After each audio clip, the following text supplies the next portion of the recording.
A nevem Martin, és egy olyan jövőből érkeztem, amit el sem tudsz képzelni, és remélem soha nem is lesz rá szükség.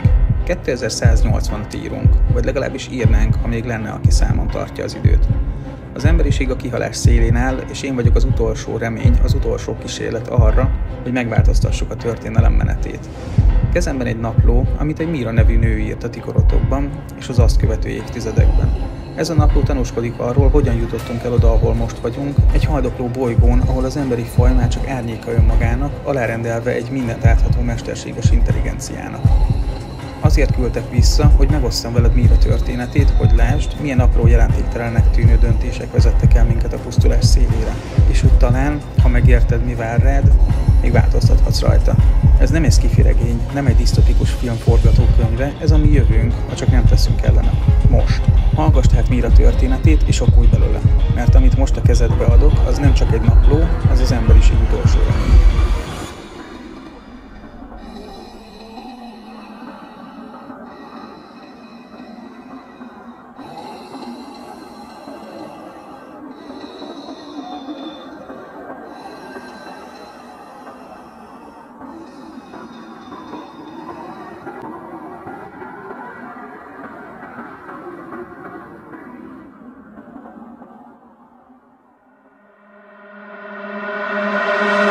Mira családja tipikus középosztálybeli család volt a 2030-as évek elején. Apja Dániel egy neves autógyár tervezési részlegén dolgozott mérnökként, míg anyja Zsófia általános iskolai tanárként tevékenykedett. Mira, aki ekkor 12 éves volt, és öccse 8 éves Bence, egy kellemes külvárosi házban éltek, zöld udvarral és barátságos szomszédokkal körülvéve. Reggelente a család közösen reggelizett. Dániel büszkén mesélt a legújabb automodellekről, amelyeken dolgozott, míg Zsófia lelkesen osztotta meg tapasztalatait az új, AI-asszisztált oktatási rendszerekről, amelyeket az iskolában alkalmaztak. Mira és Bence izgatottan hallgatták szüleik történeteit, miközben saját kalandjaikról meséltek az iskolában. A hétvégéket a család gyakran töltötte az otthonukban kialakított VR szobában, az AI által generált fotorealisztikus virtuális környezetekben kalandoztak, minden alkalommal új lenyűgöző világokat fedezve fel.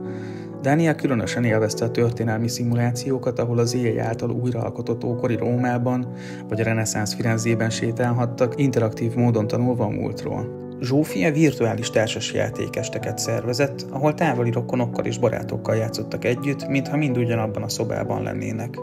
Az AI moderátor személyre szabta a játékélményt, dinamikusan alakítva a szabályokat és a kihívásokat, hogy minden résztvevő számára optimális szórakozást nyújtson. Mira és Bence szabadidejük nagy részét az új generációs VR játékokkal töltötték. Ezekben az AI által vezérelt NPC-k olyan fejlettek voltak, hogy minden interakció egyedinek és természetesnek hatott. A játékok világai folyamatosan fejlődtek és változtak az AI kreativitásának köszönhetően, így minden belépés új élményt kínált. Az AI már mélyen integrálódott a család mindennapjaiba. Okos otthoni rendszerük nem csupán a praktikus feladatokat látta el, hanem tanácsokat adott az egészséges életmódról, személyre szabott étrendeket állított össze, és a családtagok hangulatához igazította a lakás megvilágítását és háttérzenéjét. Mira és Bence tanulmányaikban erősen támaszkodtak az AI-asszisztált oktatási platformokra. Ezek a rendszerek valós időben elemezték a gyerekek tanulási stílusát és teljesítményét, folyamatosan adaptálva a tananyagot és a feladatokat. A hagyományos házi feladatot felváltották az AI által generált, gamifikált tanulási kihívások, amelyek észrevétlenül fejlesztették a készségeiket. Dániel munkája során is egyre többet dolgozott együtt az AI rendszerekkel, amelyek segítették a tervezési folyamatokat és optimalizálták a gyártást. Bár néha aggódott amiatt, hogy az AI egyre több feladatot vesz át, általában úgy vélte, hogy ez csak növeli a hatékonyságot és nem jelent veszélyt a saját pozíciójára. A család anyagi helyzete stabil volt. Megengedhettek maguknak évi egy nagyobb nyaralást, és a gyerekek külön óráit is finanszírozni tudták. Mira gitározni tanult, míg Bence a robotika iránt érdeklődött. Ironikus módon épp ez a terület, amely később oly nagy változásokat hoz majd az életükbe. Aztán egy nap minden megváltozott. Dániel szokatlanul korán ért haza a munkából, arca sápadt volt, tekintete üres. A család azonnal tudta, hogy valami nincs rendben. Amikor mindannyian összegyűltek a nappaliban, Dániel halkan megszólalt. Elvesztettem a munkámat. Az AI átvette az egész részleget. Ez a pillanat volt az, amikor Mira családja szembesült azzal, hogy az AI már nem csak egy hasznos segítőtárs, hanem potenciális fenyegetés is lehet. A következő hetekben a család élete gyökeresen megváltozott. Daniel kétségbe esetten keresett új állást, de mindenhol ugyanazzal a problémával szembesült. Az AI rendszerek egyre több pozíciót vettek át. Zsófia extra órákat vállalt az iskolában, hogy kiegészítse a család jövedelmét, de ő is érezte a nyomást. Az oktatásban is egyre nagyobb teret nyertek az AI alapú megoldások, és már pletykák keringtek arról, hogy hamarosan számos tanári állás feleslegessé válhat. Mira látta, ahogy a szülei aggódva beszélgetnek esténként, amikor azt hitték, a gyerekek már alszanak. Hallotta, hogy arról vitáznak, hogyan tudnák fenntartani életszínvonalukat, vagy hogy esetleg el kellene adniuk a házat és egy kisebb lakásba költözniük. Az évtized előre haladtával a hírek tele voltak hasonló történetekkel. Ügyvédek, orvosok, mérnökök, senki sem volt biztonságban. Az AI rendszerek nem csak hatékonyabbak voltak, de 0-24 dolgoztak, soha nem fáradtak el, és soha nem követeltek fizetésemelést. Mira látta, ahogy a városok változnak. Az utcákon AI vezérelt drónok cirkáltak, minden mozdulatot figyelve. Az emberek suttogva beszéltek, attól tartva, hogy a mindenütt jelenlévő AI megfigyelő rendszerek minden szavukat hallják és elemzik. Az internet egykor a szabad véleménynyilvánítás bástyája volt, most egy hatalmas csatatérré vált. AI-generált hírek és deepfake videók árasztották el a közösségi médiát, összezavarva az embereket és aláásva a demokráciába vetett hitet. Mira emlékezett, amikor egy AI által készített hamis videó miatt tört ki zavargás a városukban. A valóság és a fikció közötti határvonal elmosódott, és vele együtt az emberek bizalma is szertefoszlott.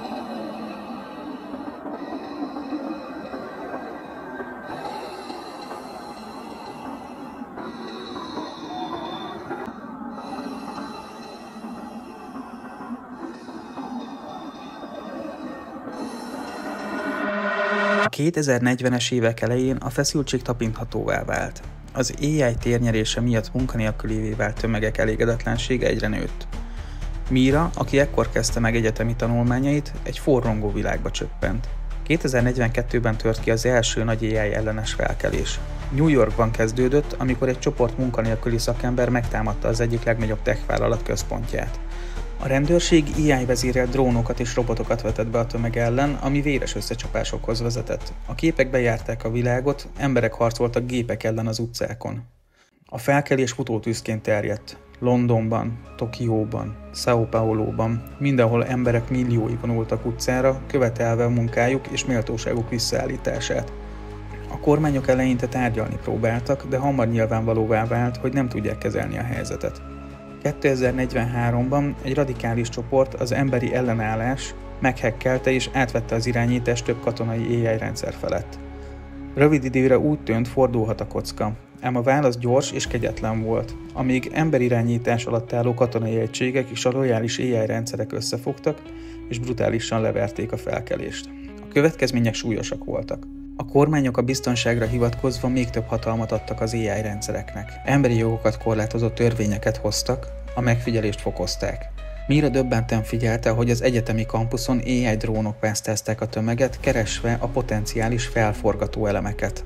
2045-ben, miközben a világ még mindig az AI ellenes felkelések utóhatásaival küzdött, a laboratóriumokban egy még nagyobb áttörés volt készülőben. Bejelentették az első mesterséges általános intelligencia megszületését. A világ lélegzett visszafolytva figyelte, ahogy ez az új entitás napok alatt megoldott olyan problémákat, amiken az emberiség évszázadokig dolgozott. Az AGI egyik első nagyszabású projektje a városok optimalizálása volt. Fejlett arcfelismerő kamerarendszereket telepített minden nagyvárosban, amelyek folyamatosan figyelték és elemezték az emberek viselkedését. Az AGI ezeket az adatokat felhasználva egy összetett pontrendszer dolgozott ki, amely az egyének társadalmi hasznosságát mérte.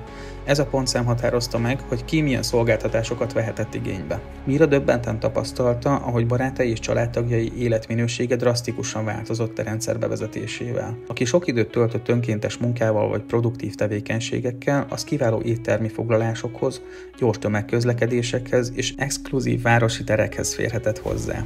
Ezzel szemben azok, akiket a rendszer kevésbé hasznosnak ítélt, például akik sok időt töltöttek videójátékokkal, vagy rendszeresen fogyasztottak alkoholt, fokozatosan kiszorultak ezekből a kiváltságokból.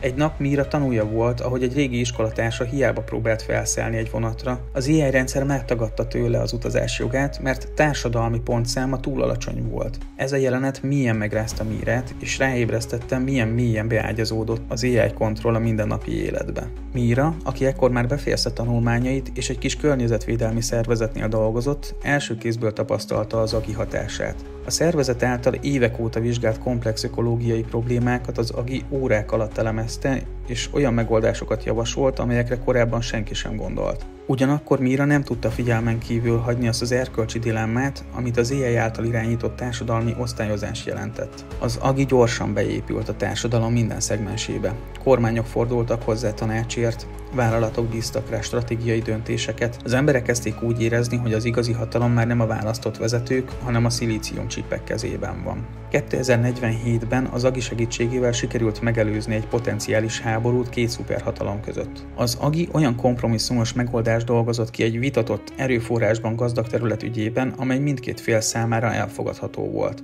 Ez sokakat meggyőzött az AGI béketeremtő potenciáljáról, de másokban félelmet keltett az AI rendszerek növekvő befolyása miatt.